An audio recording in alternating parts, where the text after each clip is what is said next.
ओम श्री गणेशाय नमः। मित्रों, मैं राघवराम मिश्रा आप लोगों का अपने इस YouTube चैनल आप और आपका भविष्य कार्यक्रम में एक बार पुनः स्वागत करता हूं। आज हम बात करने वाले हैं डी नाम से शुरू होने वाली महिलाओं का वृद्धावस्था। अभी डी नाम से वैसे तो कई राशियां बनती हैं, जैसे DH हो गया, या डी से अगर कोई शब्द जुड़ा है तो उसका उस अर्थ से भी उसका निकलता है। परंतु अंक ज्योतिष से, न्यूमरोलॉजी से आप देखोगे तो डी का अंक 4 आता है। 4 नंबर का स्वामी राहु होता है। अब क्योंकि डी नाम से जो स्त्रियां हैं ये दिखने में बहुत सुंदर होती हैं, आकर्षक चेहरा होता है, बातचीत करने में ये बहुत तेज तर्रार होती हैं और निडर होती हैं। आप इनके जीवन में देखोगे कि ये अपने जीवन भर संघर्ष करती रहती हैं। इनका जन्म नहीं हुआ उसके पहले संघर्ष पैदा हो जाता है।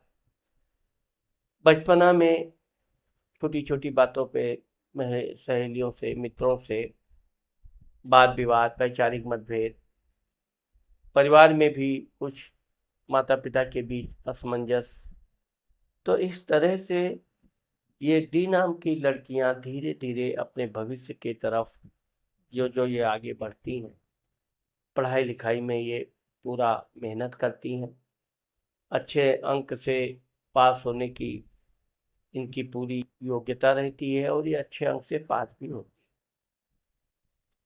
क्योंकि इनको बचपन में ऐसा लगता है कि लोग इनको बहुत आगे तक बढ़ने की इच्छा नहीं रखते हैं, जबकि ये बहुत बड़ा आदमी बनना चाहती हैं, उच्च डिग्री प्राप्त करना चाहती हैं और इसके लिए ये परिश्रम करती हैं। वैसे तो परिवार वालों का इनको सहयोग मिलता है और उनकी शिक्षा दीक्षा पूर्ण होती है। शिक्षा दीक्षा पूर्ण होने के बाद में ऐसी महिलाएं बिल्कुल समय पास नहीं करती। इधर शिक्षा समाप्त हुई, इधर इन्होंने नौकरी आदि पकड़ लिया। ये कोई जरूरी नहीं कि ये वही नौकरी करेंगी जो इन्होंने अभी ठान रखा है, लेकिन यह है कि ये अपने समय को बेकार नहीं करना चाहती। तो इस तरह से ये काम धाम तो पकड़ लेती हैं, लेकिन अपनी शिक्षा दीक्षा, एग्जाम की तैयारी ये करती रहती है। और वो एक दिन वो समय भी आता है कि जब ये अपनी मनचाही नौकरी के लिए एग्जाम देती हैं और एग्जाम में ये अच्छे नंबर से पास भी होती। फिर जब ये एक बार अपनी मनपसंद नौकरी प्रारंभ करती हैं, तब इनके जीवन में संघर्ष कम, जिम्मेदारी ज़्यादा हो जाती है। पूरे परिवार की जिम्मेदारी उठाना, परिवार में किसके साथ क्या करना है, क्या नहीं करना है, तो इन सब बातों का इनके दिमाग में हमेशा एक जिम्मेदारी भरा जीवन व्यतीत होता है। ये जल्दी शादी भी नहीं करना चाहती हैं, क्योंकि परिवार के प्रति इनका जो लगाव होता है, जिम्मेदारी होती है। लेकिन फिर भी 24 साल से लेके इनका 29-30 वर्ष तक शादी हो जाती है। एक बार डी नाम की महिलाओं की, लड़कियों की शादी हो गई तो भगवान की कृपा से इनको जल्द ही संतान सुख भी प्राप्त होता है। इनको 2 से 3 संतान होते हैं। इनके संतान बहुत ही सुंदर, अच्छे और बातचीत में बहुत सौम्य होते हैं। क्योंकि डी नाम की महिलाएं अपने लड़कों को पढ़ा लिखा कर बहुत उच्च डिग्री की शिक्षा दिलाने का प्रयास करती हैं, क्योंकि ये कदापि नहीं चाहती कि इनके जीवन में जैसा हुआ वैसा इनके बच्चों के साथ हो। तो पढ़ाई के लिए ये अपना कोई भी त्याग करने को तैयार रहती हैं, चाहे नौकरी छोड़ देना पड़े, या व्यापार कर रही हूँ तो व्यापार में कम ध्यान देना, बच्चों पर ज़्यादा ध्यान देना, या कोई भी ये कार्य कर रही हूँ तो ये अपने काम को तो करती रहती हैं, लेकिन बच्चों पर विशेष ध्यान देती हैं। अगर बच्चों की शिक्षा दीक्षा में इनकी नौकरी कार्य रुकावट डालती है तो ये तुरंत उसको बदल देती हैं। ऐसा कोई कार्य प्रारंभ करती हैं जिससे ये अपने बच्चों को भरपूर समय दे पावें। आप देखोगे कि इनके पति से इनके थोड़े विचार कम मिलते हैं। कारण क्या है कि एक तो कोई भी काम करती हैं तो जिस तरह ये स्वतंत्र विचार से निर्णय लेती हैं, वो इनका सच भी होता है, इनका निर्णय कभी गलत नहीं जाता है। लेकिन इनके पति का इनके काम में टोका-टाकी, हर बात में प्रश्न चिन्ह खड़ा करना, तो ये अंदर से थोड़ा इनको विचलित ज़रूर करता है। लेकिन ऐसी महिलाएँ बड़ी धैर्यवान होती हैं और अपने जिस कार्य के लिए ये भी प्लान बनाती हैं, वो काम करती ज़रूर हैं। वैसे तो इनके पति भी काफ़ी शिक्षित, उच्च डिग्री की नौकरी करने वाले, व्यापार अगर करते हैं तो व्यापार भी बहुत अच्छा खासा चलने वाला है। लेकिन डी नाम की जो महिलाएँ होती हैं, ये अपने पैरों पर खुद खड़ा होना चाहती हैं। ये दूसरे के सहारे रहना कम पसंद करती हैं। और एक दिन ऐसा आता भी है कि जब डी नाम की महिलाएँ अपना कोई कारोबार, व्यापार प्रारंभ करती हैं और यहीं से इनके अच्छे दिन शुरू होते हैं। जब ये 31 साल की होती हैं, तभी से इनके जीवन में परिवर्तन आने लगता है और 40 वर्ष आते-आते ये अपने पैर को अच्छी तरह जमा लेती हैं। जो भी काम करती हैं, उस काम में ये पूरी तरह से अपने को मजबूत स्थिति में कर लेती हैं। फिर ये नौकरी के साथ-साथ पारिवारिक ज़िम्मेदारी से भी पूरी तरह ये अलर्ट रहती हैं। हर काम अपनी ज़िम्मेदारी से करती हैं। इनके जब बच्चे बड़े होते हैं, यानी कि जब इनकी उम्र 45 से 50 वर्ष की हो जाती है, तब इनके जीवन में एक विशेष परिवर्तन आता है। वैसे तो ये गुस्से में कम गुस्सैल नहीं होती हैं, लेकिन आगे चलकर ये देखा गया है कि धीरे-धीरे इनका गुस्सा थोड़ा कंट्रोल होता है। ये अपने बच्चों के साथ काफ़ी घुल-मिल कर रहती हैं। पति के साथ भी ये घुल-मिल कर रहना पसंद करती हैं। अब ये अलग बात है कि पति उतना घुल-मिल के रहने में कम विश्वास करते हैं, लेकिन इनके पति अपने पारिवारिक ज़िम्मेदारी से कभी भागते नहीं। डी नाम की महिलाएँ जब 45 से 50 वर्ष की हो जाती हैं, तब तक इनके पास अच्छा खासा अपना घर, मकान, वाहन और बैंक बैलेंस भी हो जाता है। 50 वर्ष तक ये अपनी जितनी भी संघर्ष करके, मेहनत करके, जो भी धन अर्जित करती हैं, ये इसको एक सुरक्षित बैंक बैलेंस या इस तरह से बना लेती है। क्योंकि डी नाम की महिलाओं को गहनों आदि का बड़ा शौक होता है। इनको खरीदने का शौक होता है, कुछ दिन पहनेंगी फिर शौक पूरा फिर रख दिया तिजोरी में। तो इस तरह से इनके पास अच्छे खासे गहने भी रहते हैं। वृद्धावस्था आने से पहले यानी कि जब ये 50 साल की हो जाती हैं, 50 से 55 वर्ष के बीच इनके बच्चों की शादी हो जाती है।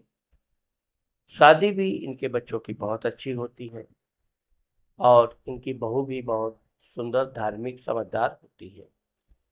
इनको एक लड़की भी होती है, लड़की की भी शादी इनकी अच्छे परिवार में होती है। तो एक प्रकार से आप देखोगे कि 50 से 55 की उम्र आते-आते ये अपनी बहुत सी ज़िम्मेदारियों से मुक्त हो जाती है। फिर 55 से 60 वर्ष अगर ये नौकरी कर रही हैं, तो अपनी नौकरी ये पूर्ण करती हैं, पूरा रिटायरमेंट तक जाती हैं। बीच में नौकरी छोड़ना, भागना ये इनका उद्देश्य नहीं होता है। जब ये पूरी तरह रिटायर हो जाती हैं, तब ये पूर्ण रूप से धार्मिक स्वभाव की हो जाती हैं। भगवान के मंदिर जाना, पूजा पाठ करना, बच्चों के लिए क्या-क्या करना है, ये सारे फ्यूचर प्लान अपने बच्चों का यही बनाती हैं। बच्चों का कहाँ जाना है, क्या करना है और इनके बच्चे भी बड़े वफ़ादार होते हैं, अपने माता-पिता से अत्यधिक प्रेम करते हैं और वह यह प्रेम इनकी ही शिक्षा-दीक्षा की देन होती है। क्योंकि ये अपने बच्चों को बहुत ही सामाजिक अच्छे संस्कार देती हैं और हमेशा इनके बच्चे इनके कहने अनुसार ही रास्ते पे चलते हैं। जब ये रिटायर होने की स्थिति आती है, इनके पति भी इनको अब प्रेम करने लगते हैं।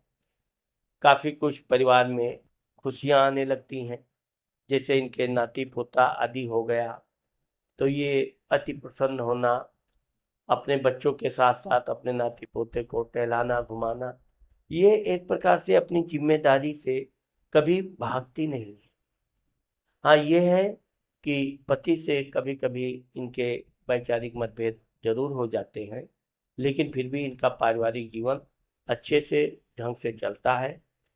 आप देखोगे कि जब इनके पास सब कुछ घर मकान आदि पोते आदि हो जाते हैं, तब इनका मन सन्यास की तरह एक धार्मिक प्रवृत्ति की हो जाती है। भगवान की पूजा पाठ करना, तीर्थ यात्रा करना, तीर्थ यात्रा में दान धर्म करना, ये इनका एक प्राकृतिक गुण हो जाता है।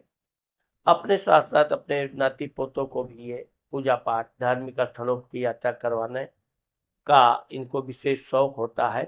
तो जो इनके पास धन होता है, ये अपने धन का कभी कंजूसी नहीं करती, अपने बच्चों पे नाती पोतों पे खुलकर खर्च करती हैं। अपने पति से भी ये काफ़ी लगाव रखने लगती हैं, उनके स्वास्थ्य का पूरा ध्यान रखती हैं और इनके पति भी इनका विशेष प्रेम करते हैं। तो इस प्रकार से जब ये 60 के ऊपर जाती हैं, तब ये सामाजिक काम में पूरी तरह जुड़ जाती हैं। अब जब ये रिटायर होती है तो इनके जितने भी नातेदार रिश्तेदार सब लोग हैं, उनसे मिलना जुलना, उनके यहाँ आना जाना, एक नया जीवन इनका प्रारंभ हो जाता है। तो इस प्रकार से ये धीरे धीरे जो जो इनकी उम्र बढ़ती जाती है, ये अपने नातेदार रिश्तेदार आदि के यहाँ तीर्थ घूमती रहती हैं, तीर्थ यात्रा भी खूब करती हैं। और अगर इनके बच्चे, वैसे तो ज़्यादातर डी नाम की महिलाओं के बच्चे इनसे दूर नौकरी आदि करते हैं, तो इस तरह से ये अपने बच्चों के यहाँ आना जाना, उनके साथ रहने का ये काफ़ी आराम महसूस करती हैं। इनका इनके बहू के साथ भी बहुत अच्छे मधुर संबंध रहते हैं। बेटी से कभी कभी इनके तू मैं होते रहते हैं, लेकिन यह है कि अपनी बेटी का ये बहुत ध्यान रखती हैं, अपनी बेटी को कभी अपने बेटे से कम सम्मान नहीं करती हैं। तो यही कारण है कि डी नाम की महिलाएं जिस तरह खुले विचार की होती हैं, स्पष्टवादी होती हैं, यही इनका स्पष्टवादी होना और सच को सच कहना इनके जीवन में तमाम परेशानियां लाता जरूर है, लेकिन अंत में विजय इन्हीं की होती है। इस तरह से डी नाम की जो महिलाएं हैं, ये जब पूरी तरह से भगवान का पूजा ध्यान करना, फिर इनकी इच्छा होती है कहीं तीर्थ यात्रा में चल के रहना या किसी मंदिर का पुनर्निर्माण कराना आदि, इनकी सोच जो होती है बहुत अच्छी पॉजिटिव हो जाती है और ये बहुत से कार्य करती भी हैं, जिससे इनका समाज में अच्छा खासा नाम होता है। हाँ, ये है कि डी नाम की महिलाएं ना तो अन्याय सहती हैं और ना अगर किसी के ऊपर अन्याय हो रहा है तो उसको सहने देती हैं। ये खुलकर विरोध करती हैं और इनका विरोध ही इनके लिए जीवन में तरह तरह की समस्या जरूर लाता है, लेकिन एक दिन ये सत्य घोषित भी होती हैं और लोग इनका सामाजिक स्तर से सम्मान भी करते हैं। वैसे तो टी नाम की महिलाओं को गोमेद की अंगूठी पहननी चाहिए, जिससे इनका पारिवारिक कलह बिल्कुल ना रहे, लेकिन ये भी देखा गया है कि ये अगर हर गुरुवार के दिन गाय को रोटी खिलाएं या हो सके तो पर डे गाय को रोटी खिलाएं, गुड़ के साथ खिलाएं तो और बहुत अच्छी बात है। इससे इनका तो जीवन सुखमय व्यतीत होता ही है, इनके पति और इनके बच्चों का भी अच्छा खासा भाग्योदय होने लगता है। तो देवियों, आज मैंने आप लोगों को डी नाम की महिलाओं के लिए जो ये मेरा विशेष वीडियो है, इनके वृद्धावस्था के बारे में जो बताया है, मुझे आशा है कि आप लोगों को मेरा ये वीडियो ज़रूर पसंद आएगा। अगर मेरा ये वीडियो आपको पसंद आता है और अभी तक आपने मेरे चैनल को सब्सक्राइब नहीं किया है, तो आप मेरे चैनल को सब्सक्राइब करना और लाइक करना मत भूलिए। नमस्कार।